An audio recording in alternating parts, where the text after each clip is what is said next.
নবী সাল্লাল্লাহু আলাইহি সাল্লাম বলেছেন, বেলাল, আমি জান্নাতে আমি দেখেছি যে আমার আগে আগে তুমি হাঁটছো, এরকম মনে হচ্ছিল, এবং তোমার পায়ের জুতার আওয়াজ আমি শুনতে পেলাম। বেলাল, আমাকে বলো তুমি কি আমল করো?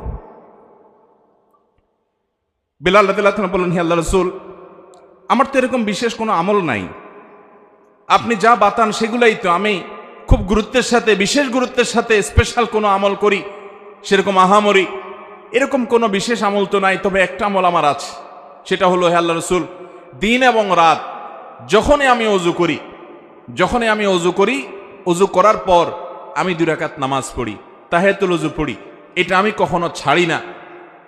নবী করিম সাল্লাল্লাহু আলাইহি সাল্লামের আর বুঝতে বাকি ছিল না তার এই বিশেষ স্পেশাল আমল, যেটা হয়তো আমরা অনেকেই আজকাল করি না। বিশেষ করে আমাদের সমাজ থেকে তাহিয়াতুল ওযু নামাজ বিলুপ্ত হয়ে গেছে, এই সুন্নাত আজ হারিয়ে গেছে। আমরা ওযু করার পর 2 রাকাত নামাজ পড়ার বেশিরভাগ মানুষ অভ্যস্ত না। তাহিয়াতুল ওযু তো পরের কথা, তাহিয়াতুল মসজিদও আমাদের সমাজ থেকে হারিয়ে গেছে। মানুষ মসজিদে চলে যায়, ধাপ করে বসে যায়, অথচ নবী সাল্লাল্লাহু আলাইহি সাল্লাম বলেছেন, ইদা দাখালা আহাদুকুমুল মসজিদা, তোমাদের কেউ যদি মসজিদে প্রবেশ করে, ফালা ইয়াজলিস হাত্তা ইউসাল্লি রাকাতাইন, তাহলে সেই মসজিদে ঢুকে যেন 2 রাকাত নামাজ পড়া ছাড়া না বসে। নবী করিম সাল্লাল্লাহু আলাইহি সাল্লাম এত গুরুত্ব দিতেন। এক ব্যক্তি এসে বসে গেছে, তিনি তাকে বলেছেন, তুমি কি 2 রাকাত নামাজ পড়েছো? লোকটি বলেছে, না পড়ি নাই। নবীজি বলেছেন, কুম, দাঁড়াও, তুমি 2 রাকাত নামাজ পড়ো, তারপরে বসো। আল্লাহর ঘরের সম্মানার্থে গিয়ে বসতে হলে তুমি 2 রাকাত নামাজ পড়বে, তারপরে গিয়ে বসবে। এই তাহিয়াতুল মসজিদ আমাদের সমাজ থেকে হারিয়ে গেছে।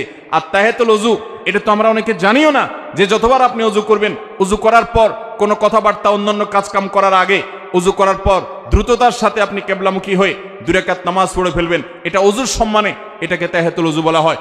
বেলাল রাদিয়াল্লাহু আনহুর এই আমলটির কারণে নবী সাল্লাল্লাহু আলাইহি সাল্লাম তার পায়ের আওয়াজ জান্নাতে শুনতে পেয়েছেন। এই আমলটা আমরা শুরু করব তো ইনশাআল্লাহ। আল্লাহ আমাদেরকে আমল করার তৌফিক দান করুন। নবী করিম সাল্লাল্লাহু আলাইহি সাল্লাম জান্নাতে এরকম আর অনেকগুলো দৃশ্য দেখতে পেয়েছেন। আমরা এরপরে জানবো যে নবী করিম সাল্লাল্লাহু আলাইহি সাল্লাম মেরাজ শেষ করে, মেরাজের প্রাককালে, মেরাজের মধ্যে নবী সাল্লাল্লাহু আলাইহি সাল্লামের জীবনের সবচেয়ে বড়, মেরাজের পুরো সফরের মধ্যে সবচেয়ে বড় ঘটনা কোনটা ঘটেছে? সবচেয়ে বড় ঘটনা ঘটেছে আল্লাহর পক্ষ থেকে সালাত বা নামাজের যে বিধান দিয়েছেন মেরাজে, এটা ছিল তার মেরাজের সবচাইতে ফোকাস পয়েন্ট, সবচাইতে গুরুত্বপূর্ণ ঘটনাবলীর অংশ। আল্লাহ রাব্বুল আলামিন নবী করিম সাল্লাল্লাহু আলাইহি সাল্লাম যখন আল্লাহর কাছে গেলেন, আল্লাহর প্রশংসা ইত্যাদি নিবেদন করলেন, আল্লাহর কুদরত অবলোকন করলেন, আল্লাহর শুকরিয়া আদায় করলেন, তিনি যখন ফিরে আসছেন আল্লাহর অনুমতি নিয়ে, তখন আল্লাহ রাব্বুল আলামিন নবী করিম সাল্লাল্লাহু আলাইহি সাল্লামকে 50 ওয়াক্ত নামাজ দিলেন, যে যাও তোমার উম্মতের জন্য 50 ওয়াক্ত নামাজ দেওয়া হলো।